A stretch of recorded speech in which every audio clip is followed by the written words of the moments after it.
daawadayaal waa Shabeelle Media halkan idinka soo gudbinaya qiso aad iyo aad cajiib u leh gabar reer Ingiriis oo rabtay inay dalka dib ugu laabato ayaa nin sida ay sheegtay dalka Ingiriis ku nool gaar ahaan Bristol waxa uu yiri waxaad soo qaadaa laba beer oo amaba laba joog oo kaba sandal ah sida idin muuqata kaba sandalka waxa lagu cabeeyay qaad oo dhinacyadana lagaga tolay waad aragtaan gabadha waxa ay qof aad u aqli badan waxa ay furtay kabihi mid kamid ah waxayna ka soo saartay qaad sida u xiran waad aragtaan kabaha sida dhexda looga saaray haddaba waa arrin aad iyo aad u foolxumo ah gabadha masaakiinta ninkaas waxa uu gelin lahaa xarig aad u dheer iyo ganaax sumcadeedana waa u baabi'in lahaa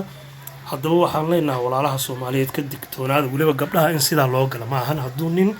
kale uu ku sameyn lahaa farsamadan ama uu sida u khiyaami lahaa waxa ma ahaatee nin wax walba waa u nin asaati qof dumar oo masaakiina inuu ku lugooyo qaad kaba la soo galiyay oo waliba uu qaab nacasnimo ah ay u soo farsameeyeen isaga oo ka dhaadhiyay in laba joogo kaba ah oo saandala loo soo qoday iyadoo wadanka ay ku nool yihiin ay ka heliyaan kaba saandala oo wada maqaar ah oo nooc la doonaa si ahaatee tani tahay mid iska faashil ah waa Shabeelle Media fadlan sii share garay muuqaalkan laagi subscribe kala badan channelka